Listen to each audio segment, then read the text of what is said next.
Live from our 7 Tasmania studios, your nightly news with Kim Miller begins now. Tasmanian police say they're pleased with driver behaviour over the Easter long weekend. 37 drivers failed roadside breath tests though, while there were 43 instances of drug driving. We get through the whole Easter period without having any fatal crashes. Sadly, it wasn't to be, and we did have 5 serious crashes. There was one fatality, a crash on the Bass Highway at Exton on Monday, which claimed the life of a man in his 60s. To the state election now, and vote counting is continuing with preferences being distributed from lower place candidates. For an update, we're joined by state political reporter Josh Duggan. Now Josh, are we any closer to a final result? Kim, unfortunately, we're still a few days off, but the picture's become a little clearer in 3 of 4 key counts. In Labor, the Jackie Lambie network is in a strong position ahead of Labor for the 7th seat there. In Franklin, Liberal MP Nick Street looks very likely to be returned, and the Greens are set to pick up 2 seats in Clark with Hobart's Deputy Mayor Helen Burnett in line. The final seat in Braddon is the key battle, though. It could fall to either Vanette Mead or Giovanna Simpson from the Liberals, or it could go to the Greens' Darren Briggs or even independent Craig Garland. If the Liberals are unsuccessful, it makes their path to governing a lot trickier. Well, environmental groups have welcomed a new giant tree policy by Sustainable Timber Tasmania, which now classifies trees over 4 metres in diameter as giants, saying it could potentially save thousands of hectares from being logged. But they're calling for more consultation on some aspects of the plan. We do know that there will be some buffer, but we just haven't had confirmation what size it is. So we're really hoping they're going to stick with this 100-metre radial buffer. Surveying for these giant trees is really difficult work. It takes a lot of effort and a lot of energy and a lot of time. Sustainable Timber says it considered feedback as part of the program's review, while tree height and volume definitions remain unchanged.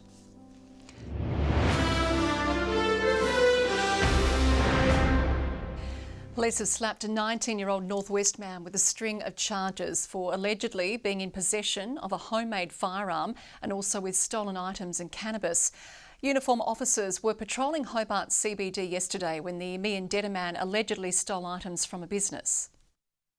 It's made by a collection of items. It's still required to undertake forensic testing. It is unknown if it's capable of being fired, but there was ammunition located with the firearm. The teenager was arrested at the scene and faced a magistrate today. Hundreds across Tasmania are bracing themselves to sleep rough for one night in our winter weather. Vinnie's and Hobart City Mission launching events with the aim of raising hundreds of thousands of dollars for those who are homeless every night. CEOs taking to the streets with hopes of raising $200,000 for our homeless community. We'll be sleeping out here in Launceston at University of Tasmania Stadium and down in Hobart at My State Bank Arena. We're not going to be inside, we're sleeping outside. This year's Vinnie's CEO Sleep Out set to take place on Tasmania's longest winter night of the year, June 20. This is going to be my first time. I admit I'm feeling nervous, but for me it's only one night, and I acknowledge for so many people here in Tasmania this is their reality. But another sleep out comes first. Hobart City Mission also launching its community sleep out outside Hobart's Princess Wharf 1 on May 24. Times are very tough. We're seeing a 40% increase in the demand for our emergency relief services. Most nights the group hosts 35 people in its safe space in the CBD. And we're hoping for 500 people to raise $300,000. The more that the people that come along can raise, the more people we can help out of homelessness. With 1 out of every 81 Tasmanians having experienced homelessness, there's a strong call out for participants as conditions are expected to worsen. The Tasmania government want to build 10,000 homes in 10 years and we're still a long way short of doing that. So if we can provide some support and relief for those in need, absolutely willing to assist where we can. Registrations for both events are available online. Ruby Cairns, 7 Tasmania News. An uninvited guest at night wouldn't usually spark a warm welcome, but it did here. Jack Jumpers coach Scott Roth dropping in for a surprise catch-up with Hobart's Crump family. the mega fans responsible for this shrine, which has been visible from the southern outlet. Tasmania's racing sector is a $200 million industry, according to a new report commissioned by Tas Racing. Examining data from the 2021-22 financial year, the report's authors found around 1,700 people are employed directly in the industry or through the supply chain. There's a peak in employment over the summer racing festival, but that's around 27 race meetings as opposed to, as I say, some 322 that are occurring on a day in and day out basis. Around half of Tas Racing's income comes from wagering. A former decorated Australian athlete is tackling a new race, wanting to place a defibrillator within 3 minutes of every Australian. Guy Leach is bringing his challenge to Tasmania for the first time, hoping to kickstart the community's involvement. He's the champion Ironman with his heart set on a new goal. Guy Leach wants to jumpstart awareness and access to defibs across the northwest. There's no point having defibs out there if you can't get access to them. After losing one of his best mates to a heart attack in 2016, the sporting legend is making it his life mission to increase cardiac arrest survival rates. Didn't have a defib, he didn't make it, and I found out after the fact that one of these he was up near 70% chance. Now, in a Tasmanian first, the Defib Hero community program is being rolled out across Burnie, hoping to boost the number of accessible devices. That means that if someone drops in the streets of Burnie in the next few years, that we can have a 70% survival rate. It doesn't discriminate. It can be the fit young person, it can be an older person. So, it's necessary to have them everywhere. The Hearty initiative will embark on a 30-day campaign to identify where it's needed most, calling on the local community to jump on board. We roll out a grants program to go dollar for dollar with the community to get hopefully between 10 and 15 outdoor defibs around the town. Understanding where these defibs are located, the fact that they need to be regularly changed, this app will give us that tangible outcome. On track to create a heart-smart community. Victoria Risto, 7 Tasmania News. A formal investigation has been launched by the Coroner's Office into whether human specimens taken from coronial autopsies were housed in a Tasmanian museum. It's not yet clear if this happened with the knowledge and consent of family members. The R.A. Rodder Museum of Pathology at UTAS alerted the Coroner's Office back in 2016. It says initial records indicate 147 persons were collected between 1953 and 1985. UTAS says it welcomes the investigation, adding the specimens aren't on display. A Hollywood actor is backing efforts to bring the Tasmanian tiger back to life. Leonardo DiCaprio and his Rewild organisation is teaming up with a genetic engineering company in the US to revive the extinct thylacine alongside the dodo and woolly mammoth. The Oscar winner's partnership also hopes to help save endangered species, including the Tasmanian devil. His latest commitment to the Apple Isle follows a series of social media posts calling for an end to native logging here. The 3,000 runners hitting the road in next month's City 2 Casino will be racing for a new cause. Cystic Fibrosis Tasmania on board as this year's charity, hoping to raise $65,000. We don't currently receive any government funding, and it means that we have to work extra hard to get that money through the door so that we can support the Tasmanians who live with CF and their families. The Fun Run's 51st edition also has a new finish line on the waterfront outside Rest Point.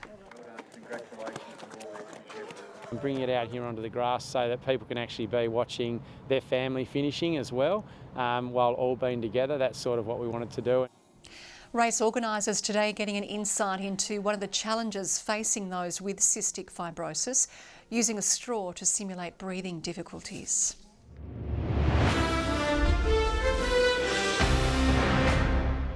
They've been playing each other for almost a century, but now St Pat's and Old Launcestonians have a piece of silverware to stake their rivalry on. In Saturday's season opener in the NTFA Div 1, they'll be playing for the brand new Heritage Cup. Football's full of traditions. I mean, we are traditional rivals, so we thought to formulate that, 1931, that's a lot of footy. We've had quite a few good games over the last couple of years. It's a great opportunity for both teams to have something to play for this early on in the year. St Pat's playing their home game at Prospect Park for the first time in the club's 90-year history. Women's footy continues to grow in the state's south. After strong demand from players, the Southern Tasmania Masters is adding a women's division for the first time. 4 clubs fielding sides in the inaugural season. There's definitely a lot of women who never got the chance to play football when they were young, or kind of had to stop playing when they were 12. So it's really good to give women a chance. The men's Masters is also expanding. Brighton adding a team this year. Still obviously working on getting players and training, but it's building up nicely and we should be good to go this weekend. The Masters play fortnightly with a roster made up exclusively by over 35s.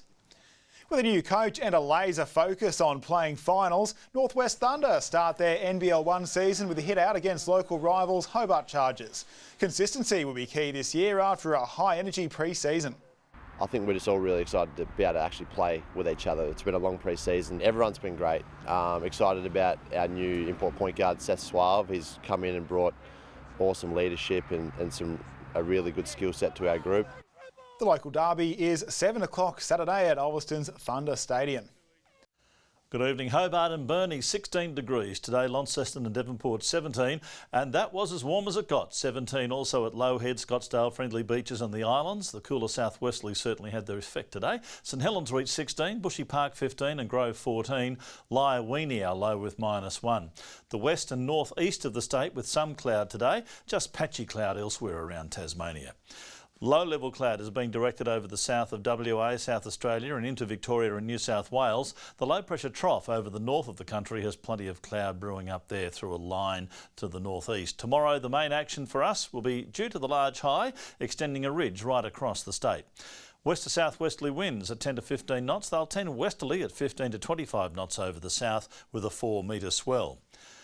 And for tomorrow, a partly cloudy 19 for Hobart, 19 for Cygnet, cloudy for New Norfolk, 19 degrees. Another cool night on the way for all of us, 5 to 20 the temperature range for Launceston. Sunny for Devonport, 18 the top, 2 overnight for Campbelltown, a top of 18 tomorrow. Burnie, 18, partly cloudy, cloudy for Strawn, 17 the maximum and 19 for Smithton. For St Helens, 18 and partly cloudy. Swansea, 6 overnight, 19 the top. Fingal, a range of 5 to 18 degrees, fine and partly cloudy. On Friday, fine and partly cloudy again after possible morning fog and frost inland. To Saturday, and a cold front will be hanging around, bringing showers to most of us, not so much the south of the state. And on Sunday, after an extra hour's sleep, we will wake to a few more showers with light westerly winds. Mostly sunny and 32 in Perth tomorrow. Fine for Adelaide, partly cloudy weather for Melbourne, 19 degrees there. Showers increasing over Sydney. Showers as well in Brisbane with a high of 27. Partly cloudy, 13 in Hobart at the moment, 16 in Launceston, Devonport a bit cloudy too and 14 degrees. Now the dust has settled, of course, Kim, on the Jackies' big win, and a lot of parts of the state are waiting for Scott Roth and the trophy to get around. And of course, My State Bank Arena with the renovations and the High Performance Centre. Has anyone talked about statues for the team? Because, you know, they actually won something. Maybe it deserves a statue. What do you reckon? Well, there has been plenty of talk of Scott Roth having a gold statue on April Fool's Day at least. Well, that is all your news for now. I'll be back later with updates. Thanks for joining us tonight. Good night.